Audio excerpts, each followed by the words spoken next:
আসসালামু আলাইকুম। অনুসন্ধানী বাংলা টিভির পক্ষ থেকে সবাইকে স্বাগতম। আপনাদের সাথে আছি আমি মোসাম্মদ সুমাইয়া। দিনাজপুর সেতাবগঞ্জ চিনিকল চালুর আশ্বাস লিপিকা ভদ্রের। দিনাজপুরের সেতাবগঞ্জ চিনিকল পরিদর্শন করেছেন বাংলাদেশ চিনি ও খাদ্য কর্পোরেশনের চেয়ারম্যান ড. লিপিকা ভদ্র। গত রোববার 6 অক্টোবর সকালে তিনি বন্ধ হয়ে যাওয়া সেতাবগঞ্জ চিনিকল কারখানা পরিদর্শন করেন। এর আগে চিনিকলের অতিথি ভবনে শ্রমিক কর্মচারী, আখচাষী ও সর্বস্তরের ছাত্রজনতার সঙ্গে মতবিনিময় করেন তিনি। এ সময় এলাকাবাসী সেতাবগঞ্জ চিনিকল পুনরায় চালুসহ চলমান আন্দোলন এবং চিনিকলের বিভিন্ন সম্ভাবনাময় দিকগুলো তুলে ধরেন। সবার বক্তব্য শুনে চিনিকলটি পুনরায় চালুর ব্যাপারে সর্বাত্মক চেষ্টার আশ্বস্ত করেন চিনি ও খাদ্য শিল্প কর্পোরেশনের চেয়ারম্যান ড. লিপিকা ভদ্র।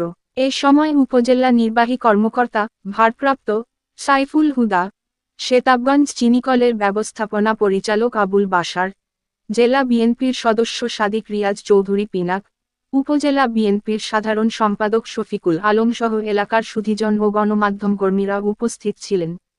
উল্লেখ্য, বাংলাদেশ শিল্প মন্ত্রণালয়ের সিদ্ধান্ত অনুযায়ী সেতাবগঞ্জ চিনিকলটির উৎপাদন প্রায় 6 বছরের বেশি সময় ধরে বন্ধ রয়েছে। আখের কারণে কোনোদিন এই মিল ক্ষতিগ্রস্ত হয় নাই। কি আপনার পরিদর্শনের পরে কোনো আশার কোনো ভালো খবর একটু বলেন দিদি।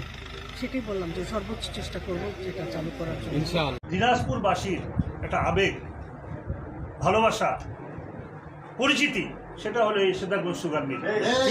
এই সেতাবগঞ্জ সুগার মিলটা কেন বন্ধ হয়েছিল, কী কারণে বন্ধ হয়েছিল, কারা করেছিল, এটা আমরা সকলেই কিন্তু জানি। একটা হীন স্বার্থ চরিতার্থ করার জন্য ষড়যন্ত্রমূলকভাবে একটা গোষ্ঠীকে সন্তুষ্ট করার জন্য লুটপাটের একটা তারা পরিকল্পনা নিয়েই এই পর্যাপ্ত জমির পরিমাণ থাকার জমি আছে এমন একটা মিলকে বন্ধ করে দেওয়া হয়েছিল।